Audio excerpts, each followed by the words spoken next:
Hey, this is Eric Bieniemy. I'm fired up and excited about being here with the Washington Commanders. Hey, let's go. Let's do this.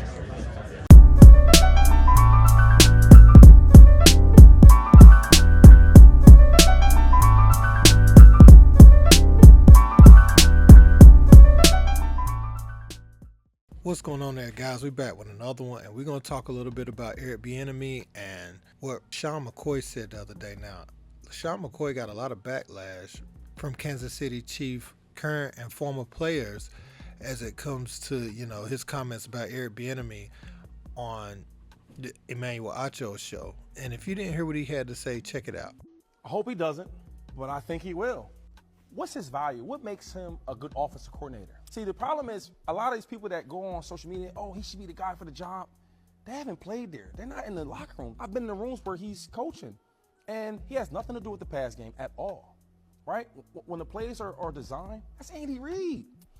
Now you go from the Chiefs, where you can hide behind Patrick Mahomes, Andy Reid. Hey, then you go to the Washington, where you got to call plays. You got to run the meetings. You got to run the installs. And the last issue I have with him is what makes Andy Reid so great, not the play calls, which we see that, which, I mean, that's one of it.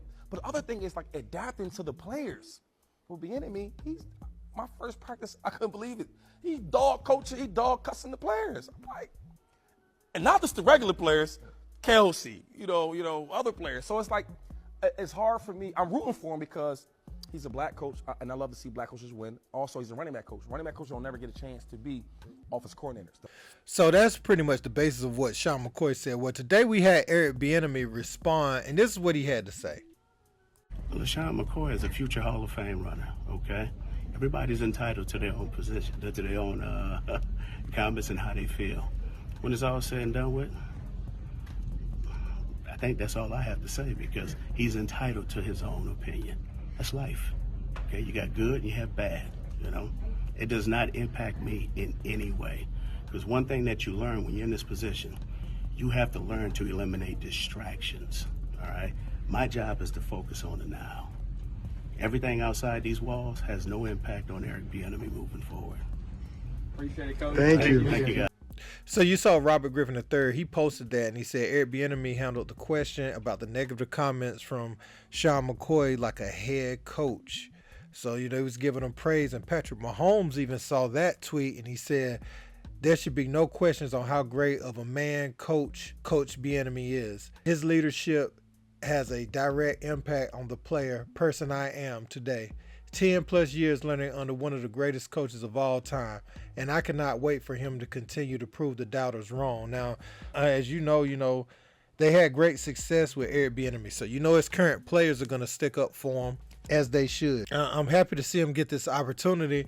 I could kind of understand what LeSean McCoy was saying as far as him coming in and the way he was berating players and things like that. Before he already ingratiated himself to the team. Now, part of that can be a culture needs to be changed around the locker room, and there's been too much playing and lollygagging. I mean, for anybody that's ever coached, right, if you listening to this video, you could get like a new head coaching job or a new let's just use football, since we're talking about football. So you could get, you could become a linebackers coach or you could become like a running backs coach or whatever, and you could see like a lot of bad habits being built, and you could come in very gung-ho, like very strict and critiquing the players like practice one, just to kind of change the culture. So who knows if that was Bieniemy's, if that was his angle,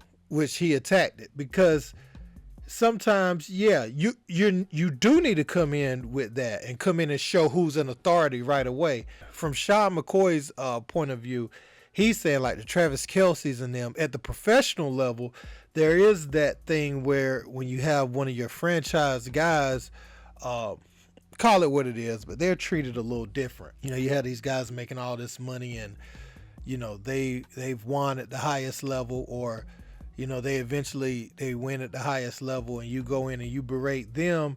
That can cause a little rift, and in some cases that can get you moved out. If a guy is pegged the guy, then you don't see it as much in the NFL You do see it, like you saw it with, and this is crazy to say, you saw it with Hugh Jackson and Baker Mayfield a few years back when they had him pegged as the guy.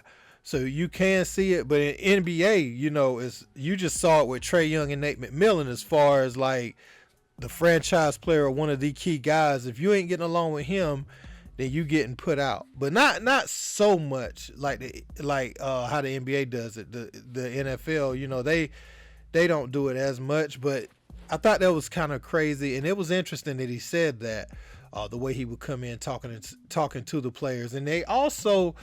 I even heard Stephen A. say this earlier this week, that he's not responsible for calling the plays, and that's what he's going to be doing in Washington. So some people are essentially saying that he's going to be like a fish out of water as far as going from not calling the plays, just having the title while Andy Reid is doing the play calling, to now he is going to be totally responsible for it and to take, a similar position. I guess he's betting on himself, and he wants that low. As far as anybody in any profession, I could see why he took that, because you want to challenge yourself. You want to say, hey man, can I really do this? Or, do I really need Andy Reid? He's got those 2 Super Bowls up under him, and one thing I will say is you never bet on yourself. You won't see what you're fully capable of. And I think that's something that some people might be like, why he leave Kansas City? But what if he didn't leave and now he got to question himself? Like, what if I would have left? What would have came of my career if I would have left and took that opportunity? You see what I'm saying? So maybe if he goes and proves himself here, which a lot of people don't feel like he should have to, and that's a different conversation for a different day. But I'm just talking about what's in front of us right now. If he goes and proves himself and he has great success for the Washington Commanders, then we'll know it's real, and we'll know that he had a little more to do with it than people trying to give him credit for. Because some people just trying to write him off as a guy that reaped the benefits of being in Kansas City, and I'm not sure that's exactly accurate either. So let me know what you guys think about this in the comments. Don't forget to like, share, and subscribe. Until next time, peace.